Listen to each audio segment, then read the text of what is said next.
रोशनी जी, अब सीधे आपके पास आते हुए, मोदी सरकार को इस बात का श्रेय तो जाता है ना, 27 साल लग गए, 4 प्रधानमंत्रियों की ओर से कोशिश की गई, 11 बार कोशिशें की गई, सारी की सारी कोशिशें फेल रही, धराशायी रही। मोदी सरकार की ओर से 32 घंटे के भीतर एक विधेयक की बात की जाती है, चर्चा की जाती है, अगले दिन 7 घंटे की चर्चा के बाद उसको पारित करवा लिया जाता है 454 पक्ष में मतदान करवाकर। तो ये तो मोदी का मास्टर स्ट्रोक ही है, इससे कैसे इनकार करेंगी आप? जो 27 सालों में 3 प्रधानमंत्री नहीं करवा पाए, वो नरेंद्र मोदी ने करवा लिया। सबसे पहले बाबा विश्वनाथ की नगरी काशी से मैं रोशनी कुशल जायसवाल आज तक के सभी दर्शकों का नमस्कार करती हूँ और हर हर महादेव करती हूँ। चित्रा जी, आपने जो सवाल पूछा उसमें खुद ही आंसर छिपा हुआ है कि मोदी जी का मास्टर स्ट्रोक है ये कि वुमेन रिजर्वेशन बिल के नाम से लोगों के वोट बटोरना। लेकिन ये वुमेन रिजर्वेशन बिल आगे आने वाले चुनाव में लागू नहीं होगा, ये लागू होगा 2029 के बाद, जनगणना के बाद, जो कि जनगणना 2021 से लंबित है। तो जब ये लागू अभी नहीं हो रहा है तो इस वुमेन रिजर्वेशन बिल के नाम से लोगों के हाथ में झुंझुना पकड़ा दिया गया है कि इस झुंझुने को झुंझुनाओ और वोट दो भारतीय जनता पार्टी को। ये नारा देते हैं बेटी बचाओ बेटी पढ़ाओ, ये नारा कितना सफल हुआ वो हमने हाल में देखा कि किस तरह से महिला रेसलर्स जिन्होंने हमारे देश के लिए गोल्ड मेडल लाए, वो अपने हक की आवाज बुलंद कर रही थी, जंतर मंतर तक पे महीनों तक बैठी रह गई, बृजभूषण शरण सिंह के खिलाफ लगातार सबूत देती रही कि बृजभूषण शरण सिंह ने उनके साथ यौन शोषण किया, लेकिन किसी भी भाजपा नेता ने सामने आकर उन महिलाओं का समर्थन नहीं किया। मणिपुर में किस तरह से नग्न महिलाओं का वीडियो वायरल हो रहा है, वो सबके फोन में आया है कि मणिपुर में भाजपा की सरकार है और वहां पे महिलाओं के साथ क्या सुलूक हो रहा है। उत्तर प्रदेश में महिलाओं की क्या स्थिति है, वो हाथरस की बेटी जो कि रातों रात जला दी गई, वो साफ दर्शाता है कि ये लोग महिलाओं के विरोधी हैं। एक नहीं न जाने कितनी बार पिछले 9 सालों में मैंने आपसे सवाल पूछा था महिला आरक्षण को लेकर, ठीक है, महिला आरक्षण को लेकर तमाम जो मुद्दे वो बहुत महत्वपूर्ण है, वो बहुत महत्वपूर्ण है, लेकिन महिला आरक्षण को लेकर इसीलिए तो सशक्तिकरण चाहिए महिलाओं को, इसीलिए तो उनको ताकत चाहिए, और वो ताकत अगर किसी सरकार की ओर से देने की कोशिश की गई है, पहल की गई है और उसमें वो सरकार कामयाब भी रही, तो फिर उसका वेलकम किया जाएगा या फिर नहीं किया जाएगा? आप कह रही है झुंझुना है, मैं सीधे, अब ठीक है, आप कह रही हैं कि झुंझुना है। बाकी मेहमानों के पास जाते हुए सुजाता पांडे जी, सरकार ने क्या झुंझुना पकड़ाने का काम किया है महिलाओं को ठीक इलेक्शन के पहले? देखिए, पहले तो इस सवाल, अब जो ये आरोप है इसमें ही विरोधाभास है। जब आप कह रहे हैं कि ये 2024 में लागू ही नहीं होगा, तो झुंझुना 2024 के लिए कैसे पकड़ा दिया? तो आपके यहीं पे हिपोक्रेसी दिखती है। दूसरी बात जो ये कही जा रही है कि सरकार की ये लागू क्यों नहीं किया जा रहा है, एक बात पूरी हो जाए, वो आपके बीच में नहीं बोल रही थी रोशनी, प्लीज सुजाता जी। क्यों नहीं ओबीसी का कार्ड खेला जा रहा है? अब ये बात तो शायद पढ़ते लिखते नहीं है या जानते नहीं है, मुझे नहीं पता। पहले ये कह रहे थे कि यही सेंसस क्यों नहीं लागू कर रहे हैं। अभी तक तो ये वाला सेंसस 2011 वाला सेंसस इनके लिए नल एंड वाइड था, इसीलिए तो बिहार में भी और बाकी जगह भी सेंसस कराने की, फ्रेश सेंसस कराने की बात कर रहे थे। कह रहे थे कि नहीं 2011 से कैसे पता चलेगा कि कितना प्रतिनिधित्व, किसकी कितनी संख्या है और कितना प्रतिनिधित्व है, और अभी कह रहे हैं कि इसी को आधार बनाना चाहिए। और जैसा कि गृह मंत्री ने भी कहा सदन के पटल पे कि अगर मानो कि हमने 2011 का सेंसस को आधार बना के डिलिमिटेशन लगा के और जो आरक्षित वाली सीटें हैं, तो वो 33% आरक्षण कहीं आसमान से तो आएगा नहीं, जो भी सीटें हैं वहीं से आएगा। और उसमें क्योंकि मर्दों की संख्या ज्यादा है, जिसमें पक्ष और विपक्ष दोनों ही हैं, तो कुछ सीटें तो उनकी भी जाएंगी। तो अभी अगर मान लीजिए एक जस्ट फॉर द हाइपोथेसिस कह दीजिए कि वायनाड की जो सीट है राहुल गांधी की वो आरक्षित हो गई, तो उसके बाद क्या आप देखेंगे? उस बात कहेंगे कि भाई राजनीतिक प्रतिद्वंदिता और द्वेष का ये आलम है कि राहुल गांधी बेचारे अमेठी छोड़ के वायनाड भागे थे, वो भी सीट उन्होंने आरक्षित करवा ली। उसके बाद अगर आपकी इच्छा शक्ति होती तो फिर आप 2010 से लेके 2014 तक आपने कोई बीच का रास्ता क्यों नहीं निकाला? क्योंकि जो आपके सहयोगी उस समय भी विरोध कर रहे थे, बिल्कुल वो अभी भी विरोध कर रहे हैं, ठीक है? तो आज इस सरकार के पास में संख्या है, आपके पास भी संख्या थी, आप नहीं बैठे। और सिर्फ एक बात और, नहीं, फर्क है, एक सेकंड, मुझे लग रहा है सुजाता पांडे जी, दर्शकों की जानकारी के लिए मैं बता दूं, 2010 में लोकसभा में ले आने को लेकर जिन पार्टियों की ओर से विरोध किया गया था, उनमें से एक पार्टी जिसके अभी लोकसभा में एक भी सांसद नहीं है, और जो दूसरी पार्टी है उसके सिर्फ 3 सांसद हैं। क्योंकि मोदी सरकार के पास ताकत बहुत ज्यादा है, इस वजह से इसके लिए सामने किसी भी तरह की परेशानी नहीं थी। राज्यसभा में अगर कांग्रेस और बीजेपी एक साथ आ जाएंगे किसी एक मुद्दे को लेकर तो यकीनन उसके पास होने में किसी तरह की कोई दिक्कत नहीं होगी। मैं फौरन चित्रा जी मेरी बात खत्म नहीं हुई। बोलिए। दूसरी बात 2014 से लेकर 2023 तक विपक्ष में रहे, मुख्य विपक्ष की पार्टी की तरफ रहे। आप मुझे एक इंस्टेंस बताइए जिस तरह से पेगासस का मुद्दा उछला, जिस तरह से अडानी का मुद्दा उछला, जिस तरह से राफेल का मुद्दा उछला, क्या ये राहुल गांधी, सोनिया गांधी, प्रियंका गांधी कभी भी धरने पे बैठे कि भाई अरे जब महिला आरक्षण की बात होती है तो मुझे लगता है कि कम से कम महिलाओं की ही बात कर लेनी चाहिए। सभी लोगों से गुजारिश है, ठीक है, दूसरे मुद्दों पर नहीं जाते हैं, ठीक है, आपकी बात सही है। लेकिन जब हम महिला आरक्षण को लेकर देखिए, पक्ष विपक्ष की राजनीति जो भी हो, मैं आ रही हूँ चारू में आ रही हूँ, एक सेकंड, 2 लोग और बाकी हैं, उनकी भी टिप्पणी ले लूं, उसके बाद आ रही हूँ मैं। लेकिन यकीनन ये एक ऐतिहासिक पहल है, महिलाओं के हाथ में ताकत आएगी इसके जरिए, इससे इनकार नहीं किया जा सकता है, चाहे ये 24 में आए, 26 में आए, 29 में आए। लेकिन अगर ये कानून बन जाएगा तो फिर आगे आने वाले वक्त के लिए किसी भी पार्टी की महिलाएं हैं उनको ताकत मिलेगी। सीमा कुशवाहा जी, मैं आपके पास आते हुए उसके बाद धीरेन्द्र जी मैं फौरन आपके पास आऊंगी। सीमा कुशवाहा जी, लेकिन देश की राजनीति के लिए कम से कम एक बदली हुई तस्वीर नजर आई जब 454 लोगों ने पक्ष में मतदान किया। और यहां पर मैं आंकड़े देख रही थी, इस देश के 17 विधानसभाएं ऐसी हैं जहां पर महिलाओं का प्रतिनिधित्व सिर्फ 10% से कम है। यूपी, बिहार, राजस्थान में 10 से 12% महिलाओं का प्रतिनिधित्व है।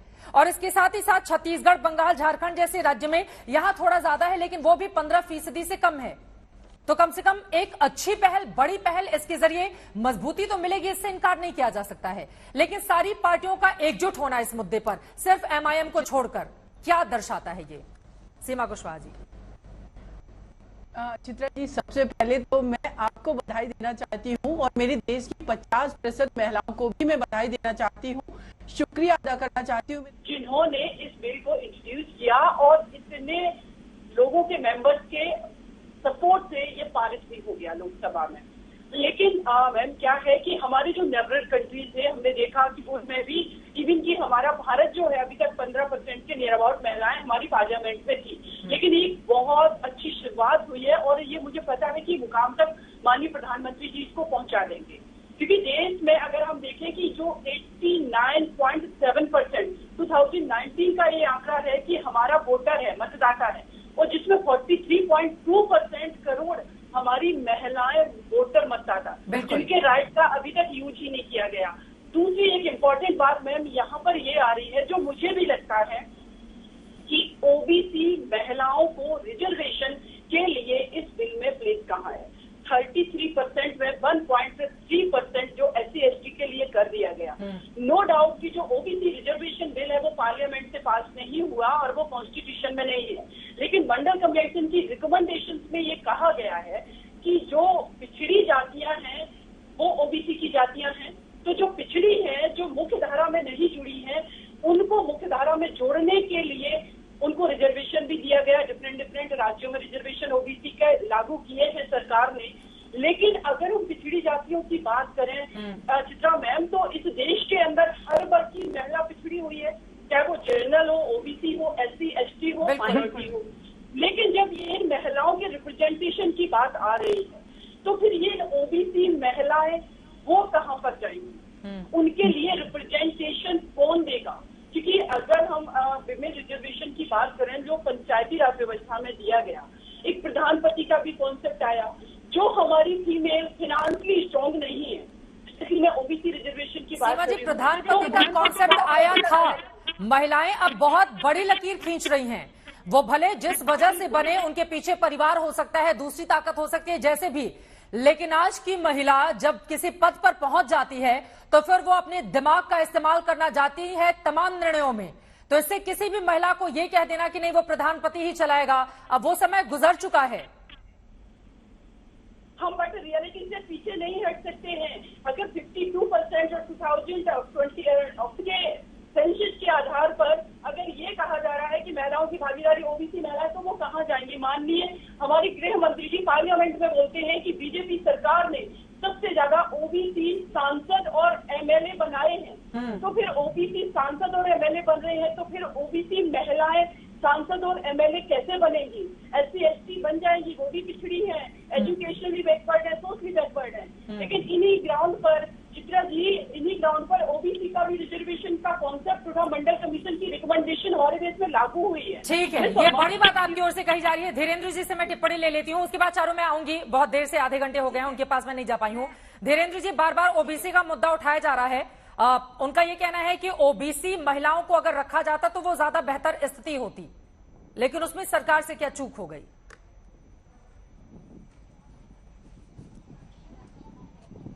सबसे पहले तो आपको, पैनल में बैठी सभी हमारी बहनों को और भारत की सभी माता बहनों को मैं आज ये बड़े दिन पे अपने तरफ से बधाई देता हूँ।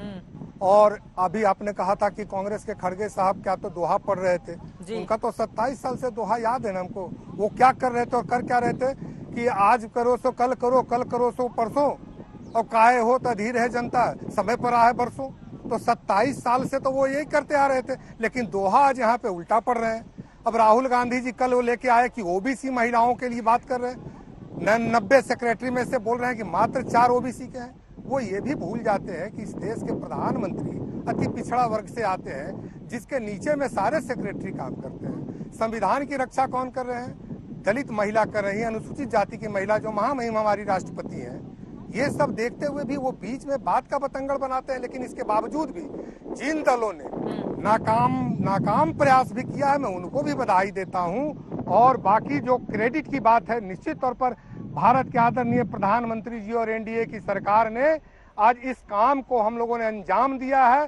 तो ये मैं नहीं कहूंगा कि मैंने बहुत बड़ा काम किया, थोड़ा तो लेट हुआ है, लेकिन अपनी जो पैदा मुझे माँ की है उसका कर्ज और फर्ज अदा करने का एक मौका आया है।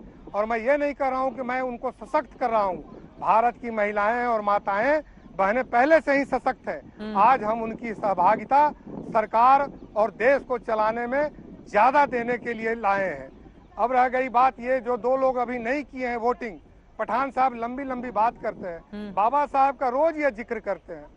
लेकिन देखिए ना, आज संविधान के सबसे बड़े निर्माता बाबा साहब, उनकी बातों को भी ना मान के आज महिलाओं के बिल का इन्होंने विरोध किया। तो ये क्या चाहते हैं? न संविधान को मानते हैं, ये तो सरिया कानून से चलना चाहते हैं। अरे देश में कम से कम अपनी माता बहनों का तो इज्जत करिए, कानून का तो आप इज्जत कभी करते नहीं, देश का आपको कभी चिंता होता नहीं।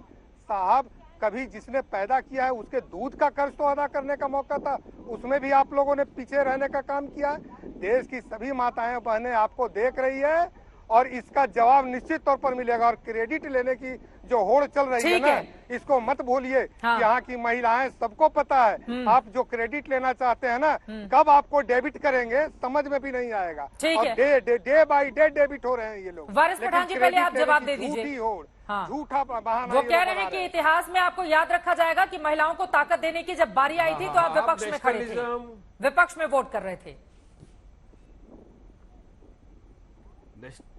देखिए चित्रा जी, नेशनलिज्म और पेट्रोटिज्म का सर्टिफिकेट तो मुझे नहीं चाहिए किसी से भी, क्योंकि आप सब जानते हैं कि हमने आज़ादी की लड़ाई में हिस्सा लिया था। ये लोग तो थे भी नहीं वहां पर, जाने गवाए, शहीद हुए, तब देश आज़ाद हुआ। इसलिए बराए मेहरबानी नेशनलिज्म का, पेट्रोटिज्म का सर्टिफिकेट मत दो। बात नंबर 2, संविधान की इन्होंने बात की कि हम संविधान को नहीं मानते। संविधान के अंदर इक्वालिटी है, संविधान के अंदर जस्टिस है, संविधान में फ्रेटर्निटी है। हम इक्वालिटी और जस्टिस की तो बात कर रहे हैं। हम कहाँ बोलते हैं कि रिजर्वेशन मत दो, हम तो बोलते रिजर्वेशन दो, मगर साथ ही साथ ओबीसी महिलाओं को भी दो, साथ ही साथ मुस्लिम महिलाओं को भी दो। सुनिए सर, अब लाइटर मोड पे बोलना चाहूंगा चित्रा जी, आज तक चैनल ने तो ऑलरेडी 70% महिलाओं को रिजर्वेशन दे दिया है। आज ही मैं देख रहा हूँ 5-5 महिला है और ये साथ में बीजेपी के प्रवक्ता बैठे हुए हैं। आज तक वाले ने तो अपना फर्ज निभा दिया, अब मोदी सरकार भी अपना फर्ज निभाए, दे ओबीसी को रिजर्वेशन, महिलाओं को देना चाहिए रिजर्वेशन, मुसलमान महिलाओं को, मगर नहीं देंगे। नियत साफ नहीं है ना। अगर देना होता तो 9.5 साल इंतजार नहीं करते।